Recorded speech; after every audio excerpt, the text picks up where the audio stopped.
Well, today doing a lot of miscellaneous things. I've got the Mathers motor controllers pretty much wired up. I got all the control heads done, and I've got the port motor wired and the actuator. Just have to do the starboard in the morning, then we're ready to test that. And again, having to hang up with paint. So we're trying to get the deck hatches on so I don't get overspray into these areas. And today we worked on the forward hatch. It had a bunch of run out and took about, well, almost all afternoon to get that thing to fit right. So we just have to, it's in there now, but we just got to put some resin on where we broke through some things and seal it back up and paint it, and then that's in, and then we can attack the big one. So when I talk about the Mathers controllers, these are what I'm talking about. There's a lot of different ways to actuate the throttle and shift linkages on marine motors. These happen to be Mathers. The Mercury makes an all-in-one system, which really would have been nice. But at any rate, they're set up. You see it has two cables that come out of the bottom. One comes here to the shift linkage and it adjusts the direction of the boat, forward, neutral, reverse. The other goes on the other side, probably easier to swing around to this engine, and it connects to the throttle there. So it controls both those functions. Mine are set up for 5 stations. I'm only using 2. So here I'm connecting the port motor to the lower helm is station 1. The flybridge is station 2. So that's the port motor. And this is the starboard motor. So I've got it all pretty well ready to go. I just need to put those pins in, and then I still need a power line on that one. And then we should be ready to go. So we're getting very close in the engine compartment here. I've got everything all hooked up. Fuel's all working good. Everything else. What I'm working on today are my engine controllers. I just adjusted those. It's older technology. These are Mathers Micro Commander 585s. I did send them in, it's been about 2 years ago now, to get looked at, and everything on the boards and everything was fine. Had new cables installed and bands on the actuators. They're usually pretty reliable units, so I'm going to go with them. Unfortunately, if the board goes bad, I'm probably just going to have to replace the whole system. But it's interesting, they got the regular, dip switches here and some pots like this. This jumper here controls whether the cables push or pull. This one adjusts the travel on the throttle. So we just got that all dialed in this morning. I'm just adding some strain relief to the wiring now, and then buttoning them all up. And the engines are really ready to go. Last item I'm really having some difficulty with is the Dometic steering. So I need to get a tech in here. I need the Dometic analytical tools. I just don't have those. So that's actually the last piece to have a functioning boat.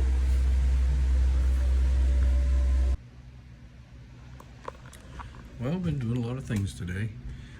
Got the Mathers controllers worked up, so the engines are all 100% ready to go. Still having trouble with that steering though, and having trouble getting Maritron tank sensors to merge in with the Garmin equipment. It's just not real compatible, and been on the phone with tech support for a couple of hours.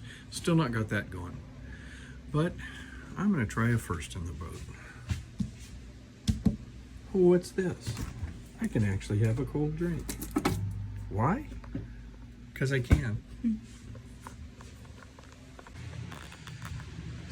So today's episodes, we've got the toilet flush switch it's all in there and plumbed. I just have to do the drain in the sink, and having a devil of a time finding the right connectors for those faucets and PEX. PEX isn't the problem, it's just some weird size. Also, got down in the cutting area here, I've got the controllers for the air conditioning. So these are the DC Mabru Power 12,000 BTU units. There's 2 of them here in the mechanical room, and then 1 for in the master bedroom. So total of 3 of those. All 3 together, they use about the same power as 1 AC unit, the typical thing you'd see. And we're also finally installing some carpet in the cuddy. So, boy, how much nicer does that look? It feels really different too. So we're working on the hallway now. So I suppose that I could have shown it this way as well. because I do have cutoff for the air conditioners. There's some parasitic power loss there if I leave them on. So I've got that Aegis disconnect there. I don't have it programmed in NEMA yet, but I can get down here manually and do it. And I guess I could have shown the cutty this direction as well. So it's actually starting to look like something. Okay, simple little thing. So now the toilet's fully installed. Just connected the switch there. The only thing we have left to do in the bathroom here is connect up the faucets, which we're waiting for some parts that should show up today. Interesting, that uses a 5/16 fitting, and just cannot find those locally, so they're coming Amazon. And then hook up the drain, then their kitchen is ready to go. This isn't much of a kitchen, is it? More of a bathroom. So as part of the Searchlight, I chose the option where you have one control pad here on the main helm and then a remote that I can use upstairs. I tried to keep the instrumentation on the flybridge as minimal as possible. It gets weathered. And, so I opted for the remote on this, so I can carry that up there. I can still operate it from up there, but it won't be weathered. I did the same thing on the anchor retrieval system. It's controlled strictly by a remote control rather than any hard wire or hard pad. So here's the, got that fan going with this filter on top and a illuminated hand sticker. It's kind of neat to see at this kind of distance. But I can control this with the remote control here in the hand. And see how it comes out of us.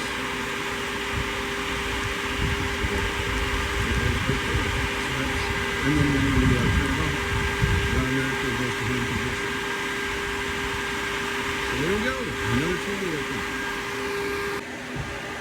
This is what the Searchlight looks like from the front.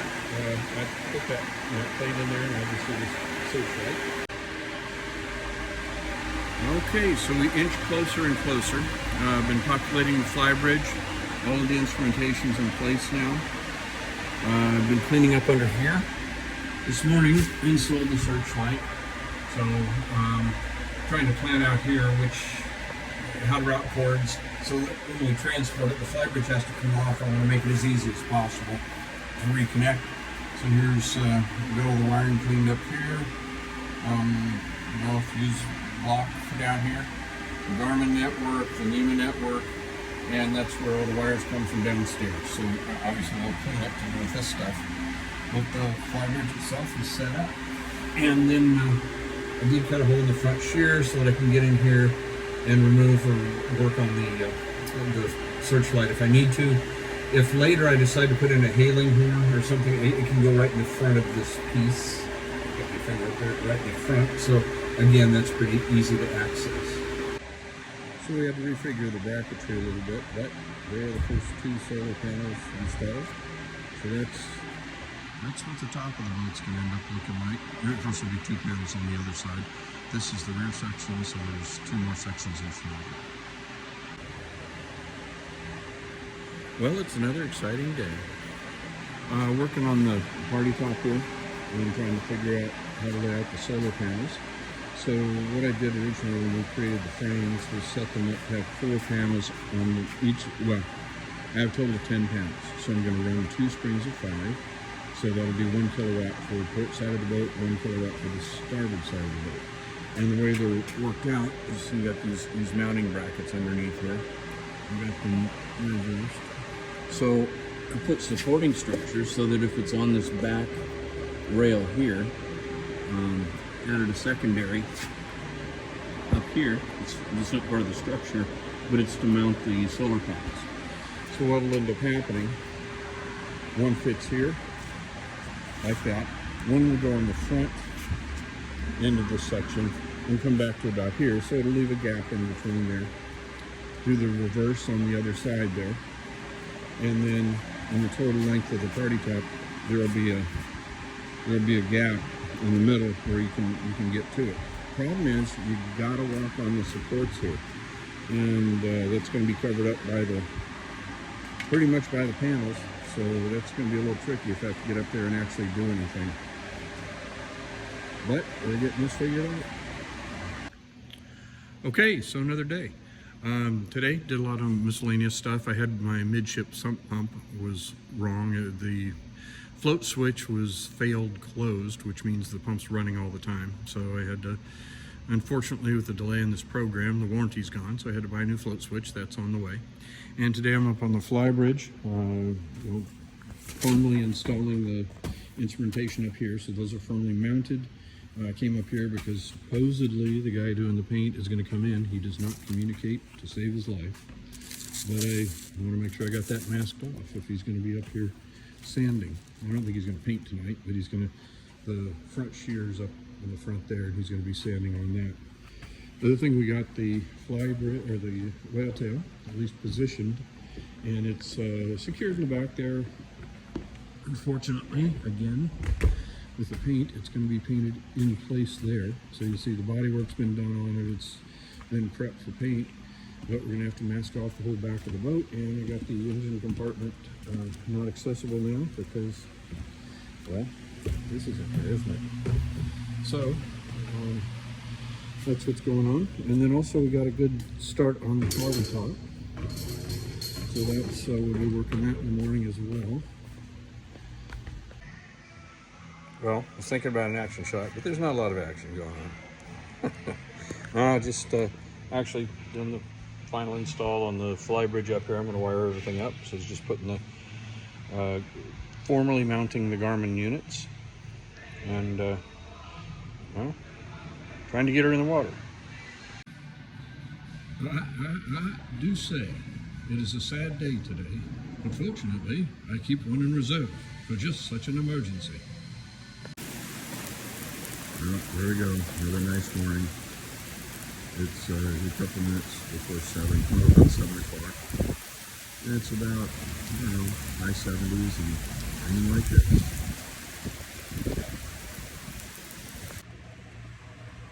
Well, it's the middle of June. Don't have the boat in the water yet, but I'm pretty much finishing up my electric. So this is under the helm.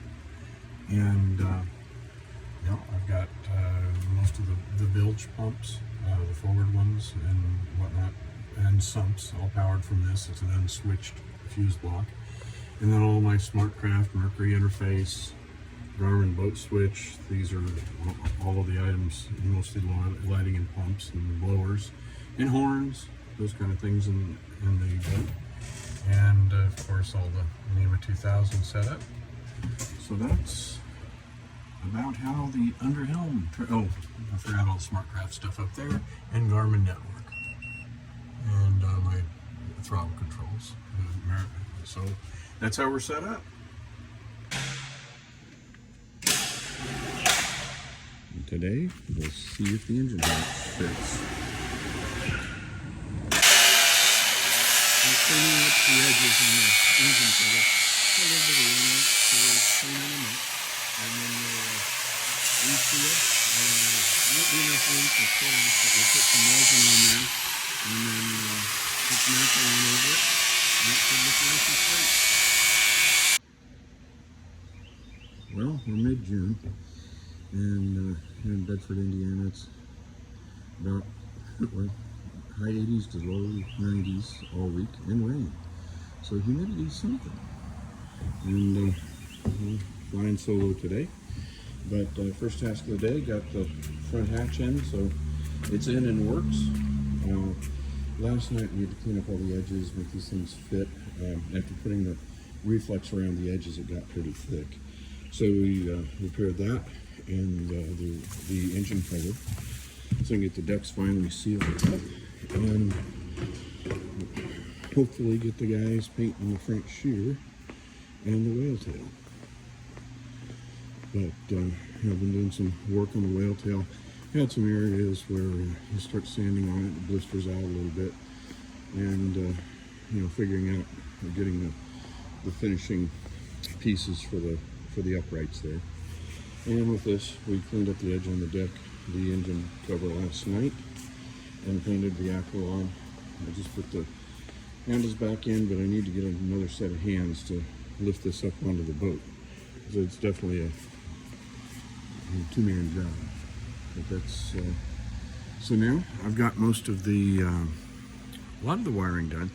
I had a couple of breaks in the Mathers controllers, that's the engine shifters and throttles. Had a couple of wires that were broken, but one of the advantages of being through this boat, I knew exactly where there might be a problem with the wires. Went right there, and there it was. So I got that fixed. So I'm gonna, all I have left to do, all the head units are connected. All I have left to do is pin them into the actuators.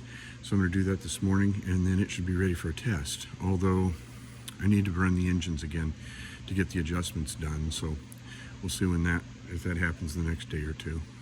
But we're getting, step by step, we're getting closer. Big thing I still have to wake up is the steering system. It's a pneumatic electronic Optimus system, and you need a dealer code to get into the main menu to align everything. So I'm working on that. Okay, so this morning we got the engine hatch back on. Works a lot better now. You got the hydraulic lifts on it. Still really kind of a two-arm job, but that's so that works a lot better. We got that on. We got the whale tail we're putting up right now. It still needs to be painted, so it's going to be painted in place.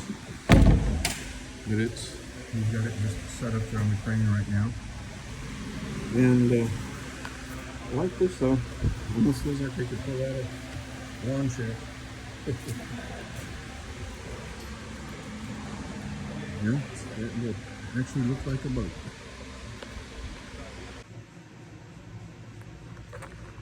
Well, I've been working mostly on electrical connections today, trying to set a few things up. One of the items that I did put on was I got spectrum. So I've got these RGB lights in the speakers, and I can pick specific colors that I'd like the lights to be.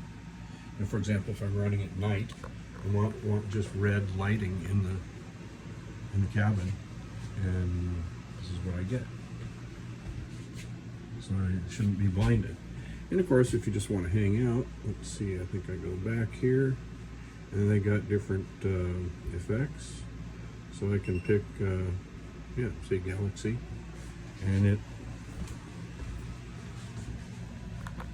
just kind of runs through different lights and things. Do a little bit of ambient mood there, and it's got a variety of different effects that you can go through. Golden hour makes it's quite a bit brighter.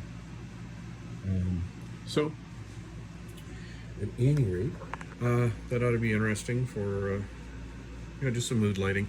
I do like the idea of the red lights if I am operating at night though too in the cabin. So I don't go snowblind. I can still see what's going on inside the boat. So these are set up in the main cabin. I have the same setup going on the flybridge.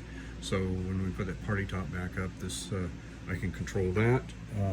Actually, if I go back, see the different stations. So there's 3 stations on this thing. And if I want to turn it off, I just do this. And of course, it's controllable through Active Captain as well. Well, it's got some paint on one of the wings and some of the front pieces. And I'll tell you, this paint is really hanging me up. It's very frustrating. This is going to end up delaying my